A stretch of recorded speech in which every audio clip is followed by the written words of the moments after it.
Hello, everyone, and welcome to episode 2 of the Broncos Rundown podcast. I'm your host, Zach Seegers, and today we will be going over the Broncos' Week 15 victory over the Chicago Bears in the 2011 season.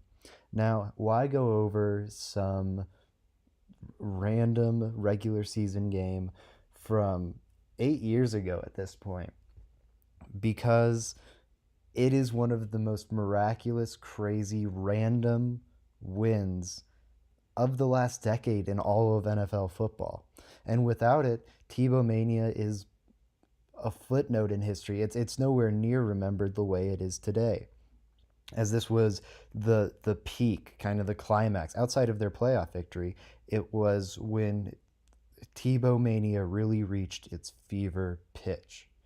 Now, as was the case with most Tim Tebow led games for the Broncos, the score was kept low. Um, what doesn't get enough credit for that 2011 season is the Broncos defense, which was tasked with keeping the scores low because Tebow's offense wasn't high scoring. They would get enough points late in the game, but they would do almost nothing for the first 3 quarters, so the defense had to keep it within a score or two so Tebow could work his magic in the first place. So it was scoreless for the first 2 quarters of the game. 2 and 3 quarters or so. The third quarter, about 3 quarters of the third quarter, were scoreless until Marion Barber, Chicago Bears running back, he'll come into play later, runs in, takes the lead for the Bears 7-0. They then, on the very first play of the fourth quarter, get a field goal from kicker Robbie Gould to extend their lead to 10-0 over the Broncos. And the Broncos offense still remains entirely immobile. They had only crossed midfield once up until this point in the game. They don't cross it again until 3 minutes left in the fourth quarter when Tebow leads a comeback drive all the way down the field, finding Demaryius Thomas in the back of the end zone for a 10-yard touchdown. Matt Prater kicks the extra point, and the Broncos bring it within 2 minutes left in the game, about 2 minutes and 8 seconds.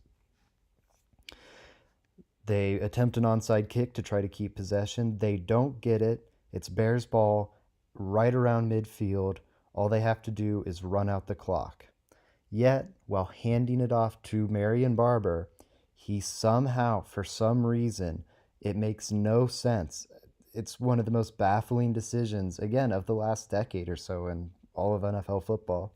He decides to run out of bounds, stopping the clock, meaning the Bears have to punt back to Tim Tebow, and Tim Tebow works his magic. He gets the ball, drives right back down the field, sets up a long, almost 60-yard, 59-yard Matt Prater field goal as time expires to send the game to overtime.